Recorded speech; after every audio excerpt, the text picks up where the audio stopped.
எல்லோருக்கும் வணக்கம். இன்றைய தினம் வரலாற்றில் ஒரு பொன்னான நாள். இன்றைய தினத்தை மாண்புமிகு முதலமைச்சருடைய தமிழக வெற்றி கழகத்துடைய வெற்றி நாளாக வரலாற்றில் நாங்கள் பதிவு செய்கிறோம். பெரியார் அவர்கள் கனவு கண்ட, புரட்சியாளர் அம்பேத்கர் அவர்கள் கனவு கண்ட, பேரறிஞர் அண்ணா அவர்கள் கனவு கண்ட சமூக நீதி, மதசார்பற்ற ஒரு அமைச்சரவையை மாண்புமிகு தமிழ்நாடு முதலமைச்சர் உருவாக்கியிருக்கிறார். இந்த தேர்தலில் என்ன பெரிய வெற்றின்னு கேட்டுட்டு இருக்காங்க எதிர்கட்சிகள். இந்த தேர்தலில் பணபலம் தூக்கி எறியப்பட்டிருக்கு. சாதியின் அடிப்படையில் ஏற்படுத்திய தேர்தல் அரசியல் மக்கள் தூக்கி எறிந்திருக்காங்க.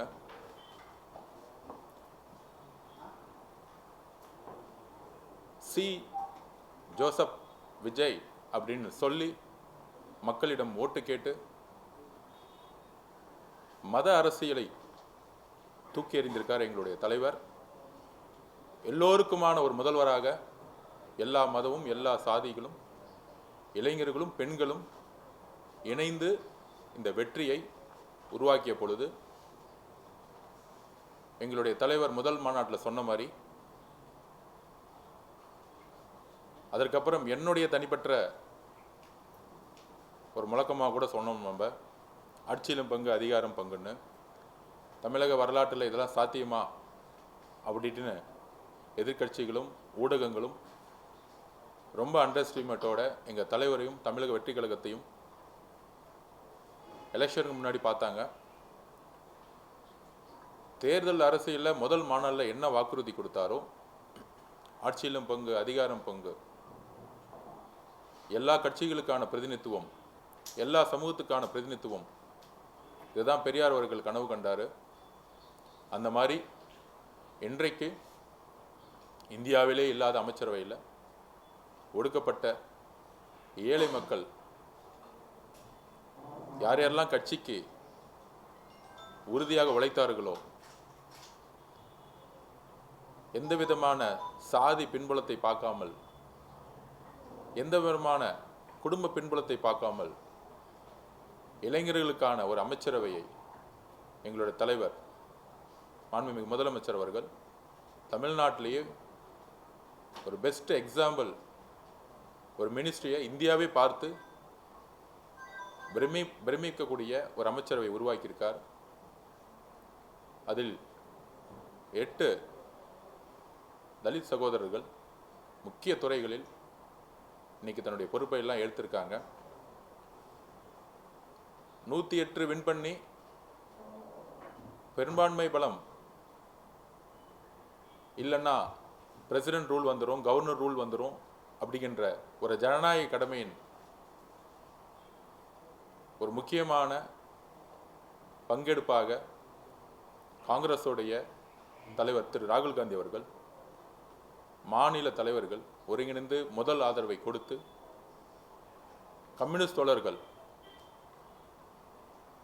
மார்க்சிஸ்ட் கம்யூனிஸ்ட் கட்சியுடைய தலைவர் திரு பேபி அவர்கள், இங்கே இருக்கக்கூடிய திரு சண்முகம் அவர்கள், தோழர் வீரபாண்டி அவர்கள், அதுக்கப்புறம் என்னுடைய ஆசான் திரு திருமாவளவன் அண்ணன், ஐஎம்எல் காதர் மொய்தீன் பெரியவர் அவர்கள் ஒரு ஜனநாயக கடமையுடன் அன்கண்டிஷனல் சப்போர்ட், ஆட்சியில் பெரும்பான்மையை உடன் நடத்துறதுக்கு அன்கண்டிஷனல் சப்போர்ட் கொடுத்தாலும் எங்களுடைய தலைவர் மாண்புமிகு முதலமைச்சர் சொன்ன வாக்குறுதியின்படி ஆட்சியிலும் பங்கு அதிகாரம் பங்கு என்கின்ற உறுதியை அனைத்து தோழமை கட்சிகளுக்கும் தனிப்பட்ட முறையில் அழைப்பு விடுத்தார். அதுக்கப்புறம் என்னுடைய பேட்டியை நான் கொடுத்துருந்தேன், அழைப்பு எடுத்திருந்தேன், பொதுவெளியில் அழைப்பு எடுத்திருந்தோம். அதை ஒவ்வொரு கட்சியினுடைய உயர்மட்ட குழுக்கள் கலந்து ஆலோசித்து காங்கிரஸ் 2 அமைச்சர்களும் சுமார் 59 வருஷம் கழிச்சு காங்கிரஸில் இன்னைக்கு அமைச்சர்கள் உருவாகியிருக்காங்க. அதுக்கப்புறம் விடுதலை சிறுத்தைகள் கட்சி 30 வருஷம் அவருடைய முழக்கம். முதலில் அண்ணன் திருமானன் அவர்கள் ஒரு அதிகாரம் ஒருவரிடம் மட்டும்தான் இருக்கணுமான்னு முதலில் 99 குரல் எழுப்பினார். ஐயா மூப்பனார் அவர்கள் இருக்கும் பொழுது ஆட்சியிலும் பங்கு அதிகாரத்திலும் பங்கு குரல் முதலில் ஒலித்தது அவருடைய குரலிலிருந்து. IUML 1948 உருவாக்கப்பட்ட இயக்கம், 75 வருட பாரம்பரிய இயக்கம். ஆனால் இன்றைய வரையும் முன்பிருந்த அரசுகள் இஸ்லாமிய சகோதரர்களுக்கும் கிறிஸ்தவ சகோதரர்களுக்கும் எந்த விதத்திலும் அதிகாரத்தை பகிர்ந்து கொடுத்தது கிடையாது. தன்னுடைய கட்சியில் இருப்பவர்களுக்கு பெயரளவிற்கு அதிகாரம் இல்லாத துறைகளை ஒதுக்கி சமூக நீதி இல்லாத ஒரு அரசை உருவாக்கியிருந்தாங்க. ஆனால் இன்றைக்கு உண்மையான சமூக நீதி நாளாக இன்னைக்கு நாங்கள் பார்க்கிறோம். இன்றைக்கு கவர்னர் பதவியேற்ப பிறகு மாண்புமிகு முதலமைச்சர் அவர்கள் அண்ணன் திருமானன் அவர்களையும் காதர் மொய்தீன் பெரியவர் அவர்களை பார்த்து, இன்றைக்கு தான் நான் மன நிறைவோடு இருக்கிறேன், இந்த அமைச்சரவை இன்றைக்கு தான் முழுமை பெற்றது அப்படின்னு தன்னுடைய அன்பை பகிரும் பொழுது எல்லோரும் ஒரு உணர்ச்சி பூர்வமான ஒரு நேரமாக காலையில் கவர்னர் ஆஃபீஸில் ஒரு நல்ல தருணமாக இருந்துச்சு. ஸோ இன்றைக்கு பொறுத்த வரைக்கும் எங்களுக்கு உண்மையான பெரியார் கனவு கண்ட, புரட்சியாளர் அம்பேத்கர் கனவு கண்ட ஒரு சமூக நீதி நாள் இன்றைக்கு தான் முழுமை பெற்றிருக்கிறது. நாங்கள் தேர்தலில் வேலை செய்யும் பொழுது இன்றைக்கு தான் ஊடகங்கள் இவர் இந்த சாதி, இவர் அந்த சாதி அப்படின்னு இன்னைக்கு விவாதிக்கிறாங்க. ஆனால் தமிழக வெற்றி கழகத்தை பொறுத்தவரை வேட்பாளர்களை நாம் நியமிக்கும் போதும் சரி, தேர்தல் பிரச்சாரங்களை பார்க்கும்போதும் சரி, ஊடக நண்பர்களுக்கு தெரியும், மக்களுக்கு தெரியும், மக்கள் சாதியின் அடிப்படையில் ஓட்டு போடவில்லை. எதிர்கட்சிகள் தவறாக பிரச்சாரம் பண்ணுறாங்க, இந்து அறநிலைத்துறையில் இந்த கம்யூனிட்டிலேருந்து போட்டிருக்காங்கன்னு. ரமேஷ் அவர்களோட கம்யூனிட்டி அவர் இருக்கிற வரைக்கும் எங்களுக்கு தெரியவே தெரியாது. தமிழக வெற்றி கழகத்தை பொறுத்த வரைக்கும் எல்லோரும் இளைஞர்கள், பெண்கள் அதிகம். சாதியின் உணவின் அடிப்படையில் எப்பொழுதும் தேர்தலை எதிர்கொண்டது கிடையாது. அப்படி இருக்கும் பொழுது எல்லா துறையிலும் தமிழக வெற்றி கழகத்தில் ஒரு வருஷத்துக்கு முன்னாடி பார்த்துருப்பீங்க, 3 வருஷத்துக்கு முன்னாடி பார்த்துருப்பீங்க, எதிர்கட்சிகள் தமிழக வெற்றி கழகம் வெற்றி பெறவே பெறாது, எங்கள் தலைவர் முதலமைச்சர் ஆக மாட்டார் அண்டர்எஸ்டிமேட் பண்ணியிருந்தாங்க.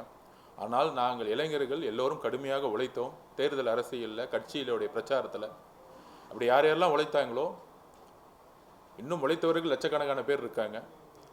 அதில் தலைவர் அவர்கள் எந்த விதமான அடிப்படையும் இல்லாமல் அவங்களோட உழைப்புக்கு ஏற்ற மாதிரி ஒவ்வொரு துறையும் அவரே முழு மனதுடன் எல்லாருக்குமான வாய்ப்பை கொடுத்துருக்கிறாரு. அதனால் இந்த பழைய தேர்தல் அரசியலாக இருக்கக்கூடிய இந்த திமுகவும் அதிமுகவும் இவர் இந்த சாதி அந்த மதம் அந்த அரசியல் எல்லாம் தமிழக மக்கள் தூக்கி எறிஞ்சிட்டாங்க. ஒவ்வொரு முடிவும் மதசார்பற்ற கொள்கையிலும் சமூக நீதியின் அடிப்படையிலும் ஒவ்வொரு அமைச்சரும் ஒவ்வொரு நிர்வாகியும் காவல்துறை நிர்வாகிகளும் IAS ஆஃபீஸரும் நேர்மையான முடிவெடுக்கணும்னு முதலமைச்சர் வலியுறுத்தியிருக்கிறாரு. இந்த அரசு அந்த மாதிரி முடிவை தான் எடுக்கும். திருப்பியும் பதிவு பண்ணுறோம், இந்த அரசு பெரியார் அவர்களுடைய கொள்கையிலும் அறிஞர் அண்ணா அவருடைய கொள்கையிலும் புரட்சியாளர் அம்பேத்கர் அவருடைய கொள்கையில் தான் வழி நடக்கும். அதற்காக தான் தேர்தல் அரசியலில் மெஜாரிட்டி இல்லாத போது அதிமுக கிட்ட சப்போர்ட் கேட்டிருந்தா ஈஸியாக கவர்மெண்ட் ஃபார்ம் பண்ணி முடிப்போம். ஆனால் ஒவ்வொரு கட்சியுடைய தோழமை கட்சிகளுடைய நம்பிக்கையை நாங்கள் உருவாக்கினோம். இந்த அரசு மதசார்பற்ற கொள்கையிலும் சமூக நீதி கொள்கையிலும் உறுதியாக இருக்கும் என்பதை காங்கிரஸ் தலைவர் திரு ராகுல் காந்தி அவர்களிடம் வெளிப்படுத்தினோம். அதை அவர் நம்பினார். எங்களுடைய முதல்வர்களும் அவர்களும் ஒரு சகோதரர் போல ஒரு உறவை இன்றைக்கு உருவாக்கி இருக்கிறார்கள். கம்யூனிஸ்ட் தோழர்கள் அவர்களிடம் இந்த மதசார்பற்ற கொள்கையை பற்றி ஒரு நீண்ட விவாதத்தை உருவாக்கணும். இது அதிகாரத்துக்கோ பணபலத்துக்கோ உருவாக்கிய கூட்டணி கிடையாது. அதுக்கப்புறம் விடுதலை சிறுத்தைகள் கட்சி தலைவர் அவர்களிடம் ஒரு பெரிய நீண்ட விவாதம், அவர் கூட இருந்தக்கூடிய தோழர் ரவிக்குமார் அண்ணன், தோழர் சிந்தனை சண்முகன் அண்ணன், எல்லோரிடமும் எந்த அளவிற்கு இந்த அரசு மதசார்பற்ற கொள்கையிலும் சமூக நீதி கொள்கையிலும் உருவாகி இருக்கிறதை விளக்கினோம். ஐயுஎம்எல் கிட்டத்தட்ட 60 வருஷமா திமுக கூட்டணியில் இருந்தாங்க. ஏன் இஸ்லாமிய சகோதரர்கள் அமைச்சரவையில் பங்கெடுக்க வேண்டும்? இஸ்லாமிய சகோதரர்களுடைய பொருளாதார பின்புலம் மிக மிக மிக மிக வறுமையான பின்புலம். எல்லா சமூகங்களும் முன்னேறினாலும் மைனாரிட்டின்னு சொல்லக்கூடிய இஸ்லாமிய சகோதரர்களாகட்டும், கிறிஸ்தவ சகோதரர்களாகட்டும், பெண்களாகட்டும், இவங்களுக்கு தலித் சகோதரர்களாகட்டும், இவங்களுக்கு அரசு முக்கிய திட்டங்களை கொண்டு வரணும். நேர்மையின் அடிப்படையில் முக்கியமான திட்டங்களை கொண்டு வரணும். அப்படி கொண்டு வரும் பொழுது இஸ்லாமிய சமூகத்துடைய பிரச்சனைகளை சிறு வயதிலிருந்தே உணர்ந்த ஒரு சகோதரர் அமைச்சராகும் பொழுது கண்டிப்பாக அந்த திட்டங்களை மாற்றம் கொண்டு வருவார். எடுத்துக்காட்டாக பிடபிள்யூடி ஐவேஸ்னு எனக்கு பொறுப்பு கொடுத்தாலும் விளையாட்டுத்துறை எனக்கு கொடுக்கும் பொழுது 10 வயசுலேருந்தே விளையாட்டுத்துறையில் நான் இருக்கிறேன். நான் ஸ்போர்ட்ஸ் ஹாஸ்டலில் இருக்கிறேன். நான் ட்ரக்ஸை ஒழிக்கணும்னா விளையாட்டை முன்னிலைப்படுத்தணும்னு முதலமைச்சர் இந்த பொறுப்பு கொடுத்துருக்காரு.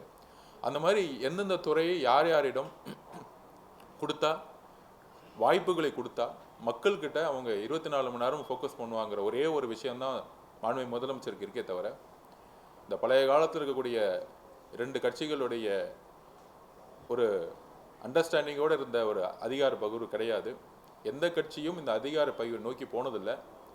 அதனால் ஒரு இயற்கையான ஒரு குடும்பமாக எல்லோரும் இன்றைக்கு சேர்ந்த இயற்கையாகவே சேர்ந்த மக்கள் விரும்பிய ஒரு சமூக நீதி நாளாக இன்றைக்கி மாண்புமிகு முதலமைச்சர் இந்த நாளை பார்க்குறாரு.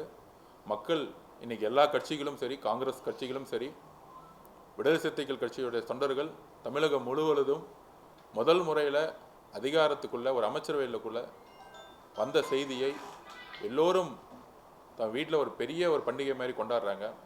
அதில் நெகிழ்ச்சியான தருணம் நேற்று ஐயுஎம்எல் ஆஃபீஸில் திரு ஷாஜகான் அவர்கள் எல்லோரும் இஸ்லாமிய சகோதரர் கட்டி பிடிச்சி ஒரு ஒரு கண்ணீரோட இந்த பொறுப்பை எடுத்ததை நம்ம பார்த்துருப்போம், சோசியல் மீடியாவில் வந்திருக்கோம். ஸோ உண்மையான சமூக நீதினால நாங்கள் இதை பார்க்குறோம். கண்டிப்பாக மாண்புமிகு முதலமைச்சர் அவர்கள் உருவாக்கிய இந்த அமைச்சரவை மக்களுக்கானதாகவும் ஒடுக்கப்பட்ட ஏழை மக்களுக்கான சிறந்த திட்டங்களை கொடுக்குங்கிற நம்பிக்கையை நாங்கள் வெளிப்படுத்துகிறோம். அதில் ஒரு வருத்தத்திற்குரிய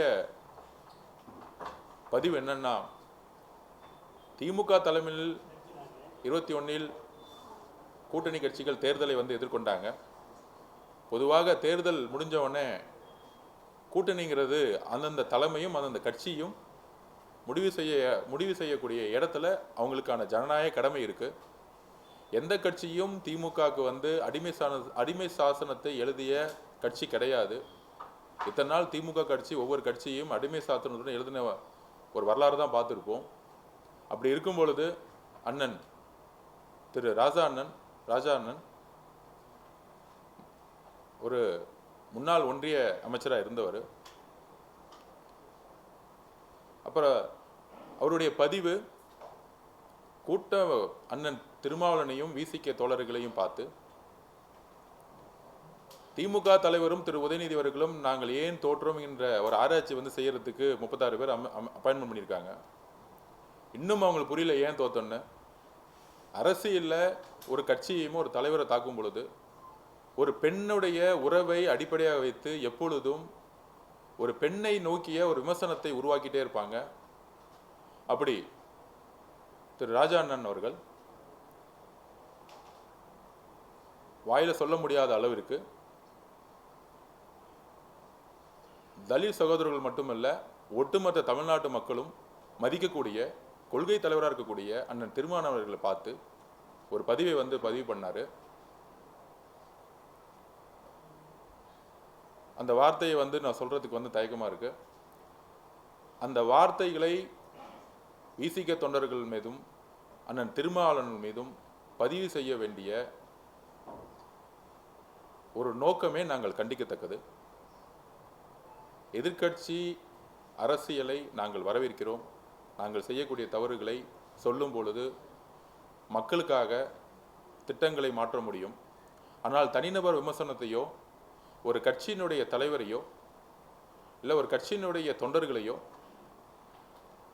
பெண்ணுடைய உறவை மையப்படுத்தி பேசுவது இது பெரியார் சொன்னதும் கிடையாது, அறிஞர் அண்ணா சொன்னது. குறிப்பாக பெரியாரும் அண்ணா அவர்களும் கற்றுக் கொடுத்த பாடம் கிடையாது. திமுக எப்பொழுதும் சொல்லும் கடமை, கண்ணியம், கட்டுப்பாடு. இன்றைக்கு திமுக கடமையும் இல்லை, கண்ணியமும் இல்லை, கட்டுப்பாடும் இல்லை. கலைஞர் அவர்களுடன் அந்த 3 கோட்பாடையும் மறந்துட்டாங்க. அதனால தான் இந்த மாதிரி ஒரு துணை பொதுச்செயலாளர் இருக்கக்கூடியவர்கள் இந்த மாதிரி பதிவு பண்ணிட்டு இருக்காங்க. இதற்கு திமுக தலைவராக இருக்கக்கூடிய திரு மு.க. ஸ்டாலின் அவர்களுடைய விளக்கம் என்ன? ஒரு கூட்டணியில் இருக்கும் பொழுது நட்புங்கிறது கூட்டணி, இது முறிவல்ல. இன்னைக்கு தமிழக மக்களுடைய பீப்புள் மேண்டேட், அதை ஜனநாயக சக்திகள் அதை நிறைவேற்றியிருக்காங்க. திமுக எதிர்க்கட்சியாக செயல்படும் போது நாங்கள் அரவணைக்கிறோம். தமிழ்நாட்டின் முதல் முறையாக எங்களுடைய முதலமைச்சர் வெற்றி பெற்றவுடன் எதிரி அரசியல் செய்யாமல் திமுக தலைவர் அவர்கள் வீட்டிற்கே சென்று மரியாதை நிமித்தமாக சந்தித்தார். இந்த ஜனநாயக பண்பு தமிழக வெற்றி கழகத்திற்கும் புதிதாக தோன்றிய எங்களுக்கும் இருக்கிறது. ஆனால் 75 வருஷ கட்சின்னு சொல்லக்கூடிய திமுகவுக்கு அந்த ஜனநாயக பண்பு இல்லை. திரு அண்ணன் ராஜா அவர்களுடைய அந்த ட்வீட்டை நாங்கள் கண்டிக்கிறோம். அதற்கு பயங்கரமான மன்னிப்பு தமிழக மக்கள் மீதும் விசிகே தலைவர் அண்ணன் திருமாவளவன் மீதும் அவர்கிட்ட மன்னிப்பு கேட்கணுங்கிறது எங்களுடைய கோரிக்கை. மேடம் கனிமொழி மேடம் எப்பொழுதுமே குரல் கொடுப்பாங்க. ஆனால் திமுகவில் தன்னுடைய சக தோழராகக்கூடிய துணை பொதுச்செயலாளர்கள் பெண்ணினுடைய உறவை வைத்து பேசக்கூடிய அந்த வார்த்தைகளுக்கு கண்டனம் தெரிவிக்கணும்னு நாங்கள் கேட்டுக்கிறோம். இந்த மாதிரி சொற்களை சோசியல் மீடியாலையும் ஒரு பெண்ணை நோக்கி விமர்சனம் வரும்பொழுது கண்டிப்பாக காவல்துறையை கம்ப்ளைண்ட் பண்ணும்பொழுது நடவடிக்கை எடுக்கணும்னு நாங்கள் சொல்லியிருக்கிறோம்.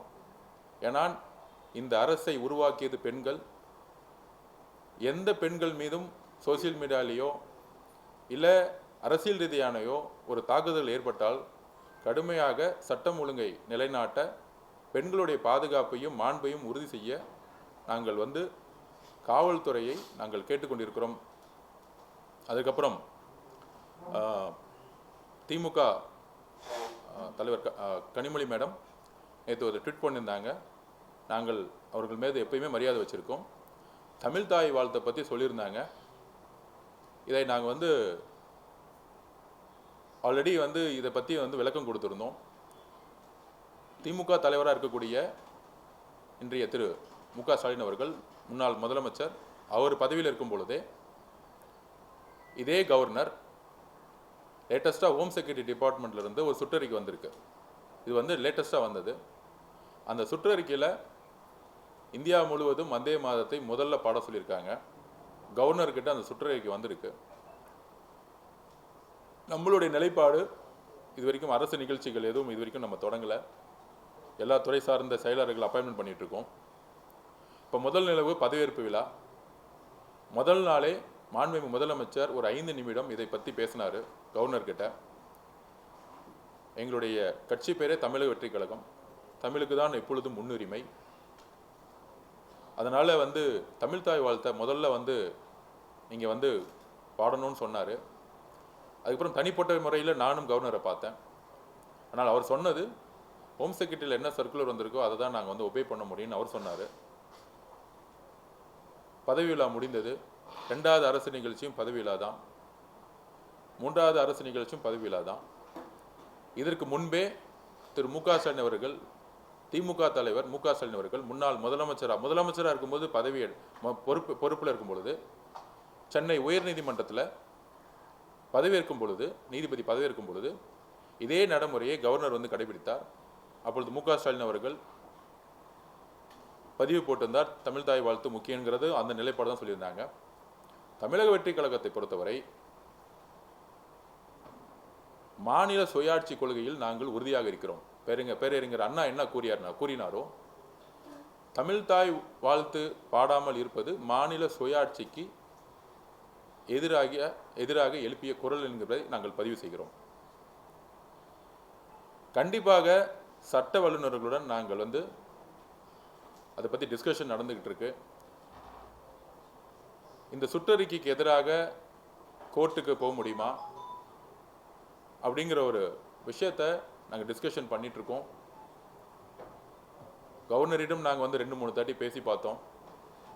அவரை பொறுத்தவரையும் ராஜ்பவனில் கவர்னருடைய தலைமையில் நடக்கக்கூடிய நிகழ்ச்சிகள் எல்லாத்துலேயும் ஹோம் மினிஸ்டருடைய சர்க்குலர் தான் நான் ஃபாலோ பண்ணுவேங்கிறத அவர் நிலைப்பாடு எடுத்துட்டாரு.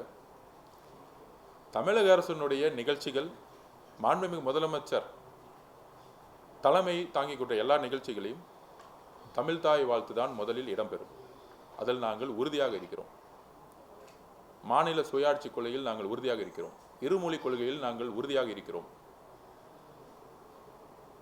கல்வித்துறையில் எந்த அழுத்தங்கள் வந்தாலும் மாநில சுயாட்சி கொள்கையை விட்டுக் கொடுக்காமல் உறுதியாக இருக்கிறோம். மதசார்பற்ற கொள்கையில் நாங்கள் உறுதியாக இருக்கிறோம்.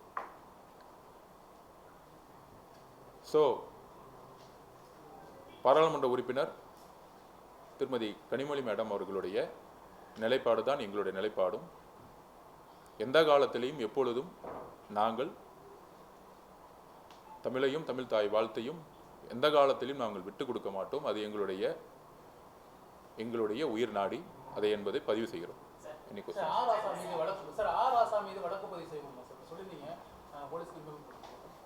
யாரையும் பழிவாங்கக்கூடிய நோக்கம் எங்களுக்கு இல்லை.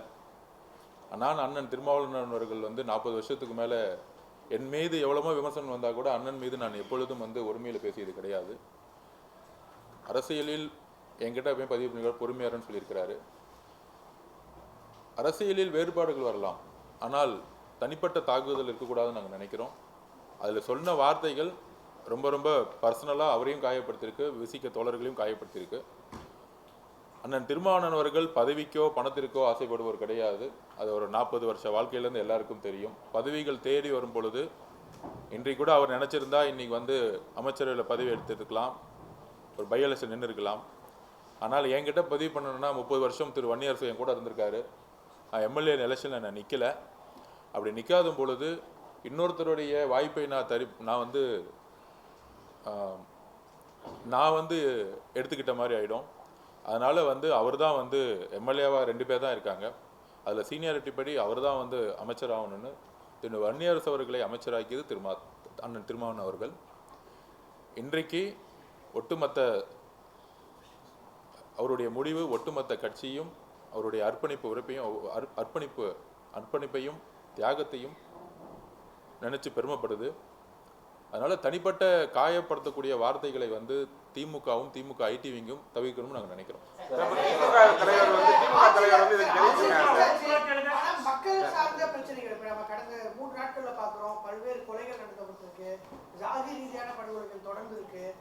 சென்னை மட்டும் இல்லாமல் பல்வேறு நகரங்களில் இரவு முழுவதும் மின்சாரங்கள் போராட்டங்கள் நடக்குது. மக்கள் சார்ந்த பிரச்சனைகள் அரசு எப்போ கவனம் செலுத்துது? அதாவது எத்தனை நாள் ஆகுன்னு உங்களுக்கே தெரியும். துறை சார்ந்த ஒவ்வொரு ஐஏஎஸ் ஆஃபீஸர்ஸோடைய அப்பாயின்மெண்ட்ஸ் முதலமைச்சர் ஃபோக்கஸ் பண்ணிகிட்ருக்காரு. உங்களுக்கு தெரியும், காலையில் 9 மணிக்கே அவர் வந்துடுறாரு. ஒவ்வொரு டிபார்ட்மெண்ட்டோட ரிவ்யூங் மீட்டிங்ஸ் போயிட்டுருக்கு. 50 வருஷ பணிகளை நம்ம எதை முதல்ல சரி செய்யப்பட முடியும்னா, நான் ஊடகங்கள் முன்பு பதிவு செய்கிறேன். முன்னாடி சிஎம் டேல நீங்கள் வீடு கட்டணுன்னா ஸ்கொயர் ஃபீட்டுக்கு 40 ரூபா 50 ரூபா கலெக்ஷன் பண்ணிட்டு இருந்தாங்க. இதை ஒழிச்சிருக்கோம். நீங்கள் போய் எங்கே வேணால் கேட்டு பாருங்கள். அப்படி ஒரு குரூப்பே கிடையாது. Party fund, MLA fund, minister fund, இல்லை சிஎம் ஃபேமிலி ஃபண்டு, இதை இந்த ஒரு வாரத்தில் ஒழிச்சிருக்கோம். இது எவ்வளோ பெரிய செய்தி தமிழக மக்களுக்கு, நீங்களே விசாரிங்க. முன்னாடி ரூரலில் நீங்கள் ஸ்கொயர் ஃபீட்டில் ஒரு ஏக்கரில் டிடிசிபியில் போய் அப்ரூவ் வாங்கினா ஒரு பெரிய டீம் வசூல் பண்ணிகிட்ருப்பாங்க. அதை ஒழித்திருக்கோம். டாஸ்மார்க்கில் ஊழலை அமைச்சருக்கான ஃபண்டுங்கிறத ஒழிச்சிருக்கோம். நெடுஞ்சாலைத்துறையில் டோட்டலாக எல்லா டெண்டரையும் ரிவிஷன் பண்ணிகிட்ருக்கோம். பிடபிள்யூடியோட எல்லா டெண்டரும் ரிவிஷன்ஸ் பண்ணிகிட்ருக்கோம். 2 முக்கியமான துறைகளில் எப்பயுமே ஊழல் நடக்கும். பிடபிள்யூடி, ஹைவேஸ், டாஸ்மார்க், இந்த மாதிரி முக்கியமான துறை நேர்மையான அதிகாரிகளை போட்டு 5 ஆண்டுகள் செய்த தவறுகளை ஒருத்தர் மேலே பழி வாங்காமல் என்னென்ன தவறுகள் செய்து நிகழ்ந்திருக்கிறத நாங்கள் எடுத்துக்கிட்டு இருக்கோம். இப்போ இன்னையிலிருந்து அமைச்சருக்கான ஃபண்டோ இல்லை அமைச்சர் பேரை சொல்லிக்கிட்டு அவங்களுடைய குடும்ப உறவுகளோ இல்லை யாருமே எந்த இடத்துலையும் ஈடுபடுறது கிடையாது. நீங்களே பார்த்துருப்பீங்க. ஆற்று மணல் ஏற்றி முதலமைச்சருக்கான ஃபண்டுங்கிறது இல்லை. நீங்கள் பார்த்துருப்பீங்க, கரூரில் எந்த இடத்துலையுமே ஆற்று மணல் ஏற்றுறதில்ல. மைன்ஸில் எங்கெங்கெல்லாம் இல்லீகல் மைன்ஸ் இருக்கோ அதெல்லாம் வந்து அந்தந்த கலெக்டர்கிட்ட எடுக்கணும்னு சொல்லியிருக்கோம். ஸோ தமிழகம் முழுவதும் ஒரு 11-12 டிபார்ட்மெண்ட்டில் ஊழல் வந்து கடுமையாக இருக்கும். போக்குவரத்து துறையில் இருக்கும். நீங்கள் போய் ஒரு லைசன்ஸ் கேட்டிங்கன்னா காசு இருக்கும். இன்னைக்கு காலையில் ஒருத்தர் வந்தார், சார் லைசன்ஸ் வாங்குற இடத்துலலாம் வந்து பார்த்தீங்கன்னா நீ காசு கேட்குறது இல்லைங்கிறாங்க. ஏன்னா அமைச்சருக்கு ஒரு ஃபண்டு போகும்போது அதிகாரிகள் கேட்பாங்க. அந்த மாதிரி ஒரு ஷேர் முன்னாடி வந்து ஒரு ஒரு குடும்பத்துக்கு 15%, 11% மினிஸ்டரு, அதிகாரிகள் 7% இப்படின்னு சொன்னக்கூடிய ஒரு 35-36% கான்செப்டை இன்றைக்கு இந்த ஒரு 10 நாள் நாங்கள் தூக்கி எறிஞ்சிருக்கோம். இது ஒரு மிகப்பெரிய மாற்றம், தமிழ்நாட்டுடைய நிர்வாக ரீதியான ஒரு மிகப்பெரிய மாற்றம். அதற்கு முதலமைச்சர் அவர் சொன்ன மாதிரியே ஒரு க்ளீன் கவர்மெண்ட்டை, அது எவ்வளோ பெரிய சாதாரண விஷயம் இல்லை. ஒரு 50 வருஷமாக ஒரே சிஸ்டத்தில் முன்னாடி போன ஆட்சியில் இருந்தவங்க அதிமுக இருக்கும்போது 10% இருந்தது, அதிமுக வந்தவொடனே 12% தான் மாற்றினாங்க. எதுவுமே வந்து மாற்றலை. இன்னைக்கு 0% முதலமைச்சர் குடும்பத்துக்கு எதுவுமே இல்லை, முதலமைச்சருக்கு எந்த விதமான பார்ட்டி ஃபண்டும் கிடையாது, அமைச்சருக்கு எதுவும் கிடையாதுங்கிற ஒரு அரசியலையும் ஒரு நிர்வாகத்தையும் எப்படி உருவாக்கிங்கிறத நாங்கள் பதிவு பண்ணியிருக்கிறோம். நீங்களே மீடியாவே நீங்கள் போய் அனலைஸ் பண்ணுங்கள், எல்லா டிபார்ட்மெண்ட்லையும் போய் அனலைஸ் பண்ணுங்கள். அதனால் இந்த ஒரு பெரிய விஷயத்தை 50 வருஷங்களாக எந்த விதமான அரசியலும் உருவாக்கலை. அதை நாங்கள் ஒரு ஒரு நிமிர்ந்த பார்வையுடன் சொல்லிக்கிறோம். இதை 50 வருஷத்தில் உருவாக்க முடியாத மாண்புமிகு தலைவர் எங்களுடைய முதலமைச்சர் அவர்கள் இதை உருவாக்கியிருக்காங்க. முதலமைச்சர் எவ்வளியோ அமைச்சர்களும் அவ்வளி, அமைச்சர்கள் எவ்வளியோ எம்எல்ஏக்கள் அவ்வளி, கட்சியும் அந்த வழியில் நடந்துக்கிட்டு இருக்கு. கண்டிப்பாக இது ஒரு பெரிய நிர்வாக மாற்றம். காவல்துறையில் நல்ல ஆஃபீஸர்ஸ் வந்து இப்போ தான் அப்பாயின்மெண்ட் பண்ணிட்டு பார்த்துருப்பீங்க. கடுமையான நடவடிக்கை, கீழே வரைக்கும் இன்ஸ்பெக்டர் வரைக்கும் அதுக்கான ரிவிஷன்ஸ் போயிட்டுருக்கு. இன்னும் ஒரு மேக்ஸிமம் ஒரு டைம் கொடுங்க, ஒரு 60 நாள் டைம் கொடுத்தீங்கன்னா என்டையர் ஒரு நிர்வாக மாற்றத்தை நீங்கள் வந்து உங்களுடைய கண் முன்னாடி பார்ப்பீங்க. சார், இப்போ நீங்க பொதுப்பணித்துறையில ஆய்வு கூட்டம் நடத்திருக்கீங்க. மிக முக்கியமா பார்த்து சொன்னது பொதுப்பணித்துறை தான். பொதுப்பணித்துறையில முக்கியமானது என்ன பெரிய திட்டங்கள் கொண்டு வர போறீங்க? ஏன்னா ரொம்ப நாளைக்கு டேமும் கிடையாது, ஒண்ணுமே கிடையாது, தடுப்பணை எவ்வளோ கட்ட போறீங்க. அதே மாதிரி இந்த மராமத்து பணி எடுக்கும்போது எல்லாம் அந்த குளங்கள் கொட்டைகள் தூர்வாடுறது பொதுப்பணித்துறை பண்ணதா? ஏன்னா அங்கதான் பிரச்சனையே ஸ்டார்ட் ஆச்சு. இப்போ வந்து நீங்க ஆய்வு கூட்டம் நடத்தி முடிச்சிருக்கீங்க. நீங்க உங்க துறையில என்ன மாற்றத்தை கொண்டு வர போறீங்க? இல்லை, முன்னாடி பொதுப்பணித்துறையினாலே வந்து எப்படி இருக்குன்னா, ஆற்றுல வந்து தூர் வராமலே தூர் வாரிட்டுன்னு பில்லை போடுவாங்க. இப்போ அப்படிலாம் கிடையாது. உண்மையான பணிகள் நடக்கும். அதை நாங்கள் உறுதிப்படுத்துகிறோம். இந்த போலியாக பில்லு போடுறது, கான்ட்ராக்டர்ஸ் வந்து போலியாக உருவாக்குறது, பினாமி பேரில் வந்து கம்பெனிஸை உருவாக்குறது, இது எல்லாத்தையும் ரிவிஷன் வந்து லாஸ்ட் 1 வீக் பண்ணிகிட்ருக்கோம். தமிழ்நாட்டிலேருந்து எல்லாரையும் வந்து கூப்பிட்டு அதுக்கான முதல் கட்ட பணிகளை சொல்லியிருக்கோம். எல்லா டெண்டரையும் நாங்கள் நிப்பாட்டியிருக்கோம். ஒரு 15 நாளில், அதுவும் எலெக்ஷனுக்கு முன்னாடி அந்த ஒரு மாதத்தை பார்த்தீங்கன்னா பழைய அரசு வந்து திருப்பி வந்துருங்கிற ஒரு பெரிய நம்பிக்கையில் அடுத்த 2 வருஷம் 1 வருஷத்துக்குலாம் டெண்டர் போட்டு அட்வான்ஸ் வாங்கியிருக்காங்க. ஸோ இந்த மாதிரிலாம் வந்து ஒரு அரசு வந்து செயல்பட்டு இருக்கிறது வந்து யாரையும் குற்றச்சாட்ட விரும்பலை. பழைய தவறுகள் என்னங்கிறது முதல் நான் தெரிஞ்சுக்கணும். ஆக்சுவலாக அதிலிருந்து ஒரு துறையை வெளியே கொண்டு வரணும். அதனால் வந்து 2 ரிவ்யூ மீட்டிங் முடிச்சிருக்கோம் நாங்கள். ஸோ அதே மாதிரி நெடுஞ்சாலைத்துறையிலையும் அந்த பிரச்சனை தான் போயிட்டுருக்கு. ஸோ அந்த துறையை வந்து முழுசாக ஒரு 100 வருஷத்துக்கு மேலே இருக்கக்கூடிய துறைகள் இது. இன்றைக்கி இருக்க காலத்துக்குடைய ஒரு டெக்னாலஜி, டேஷ்போர்ட், சாஃப்ட்வேர்ஸ், இன்றைக்கி காலத்துமே அப்டேட் எப்படி பண்ணலாம், இப்போ பிடபிள்யூடியும் ஐவிஎஸ்ஸையும் எப்படி ப்ராஃபிட்டபிள் இன்ஸ்டிடியூஷனாக மாற்றலாம், எப்படி வந்து அமுல் நிறுவனம் வந்து எப்படி ப்ராஃபிட்டபிள் இன்ஸ்டிடியூஷனாக மாறுதோ. ஃபார் எக்ஸாம்பிள் இப்போ பிடபிள்யூ தான் வந்து எல்லா பில்டிங் கட்டுறாங்க. நான் வந்து சிம்பிளாக ஒரே ஒரு கொஸ்டின் கேட்டேன். நம்மக்கிட்ட எல்லா ஸ்ட்ரக்சர் இருக்குது, 6000 பேத்துக்கு மேலே எம்ப்ளாயிஸ் இருக்கிறாங்க. நம்ம வந்து இன்றைக்கி ஒரு பெரிய நிறுவனங்கள் இருக்கோம், எல்என்டி, டாட்டாலாம் இருக்கிறாங்க. ஒரு கன்ஸ்ட்ரக்ஷன் முடிஞ்சவொடனே 10% 15% ப்ராஃபிட் பண்ணுறாங்க.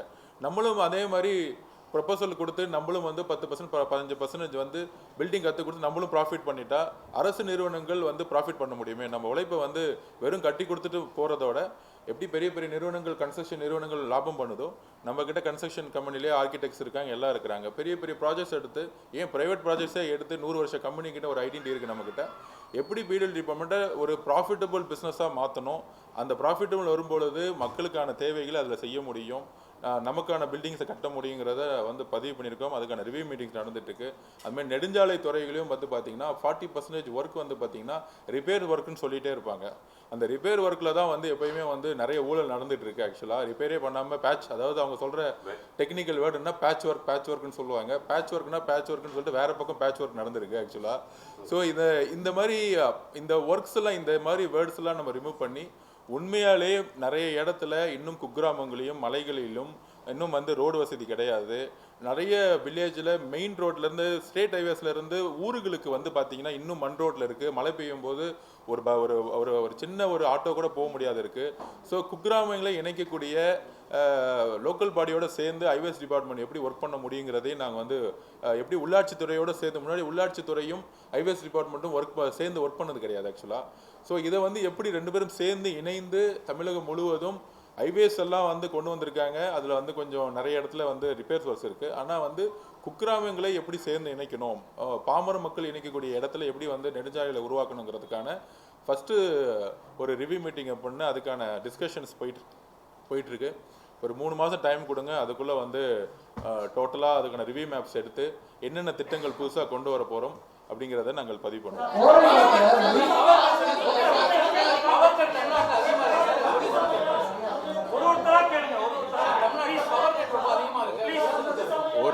ஒரு நிமிஷம் அந்தந்த துறை சார்ந்த அமைச்சர்கள் வந்து இன்டர்வியூ கொடுப்பாங்க. நான் வந்து ஒரே நிமிஷம் அந்தந்த துறை சார்ந்த அமைச்சர்கள் கொடுப்பாங்க. மித்த டிபார்ட்மெண்ட்டை பற்றி பேசுகிறதுக்கு அது வந்து என்ன சொல்கிறது, அது வந்து ஒரு மரபு கிடையாது.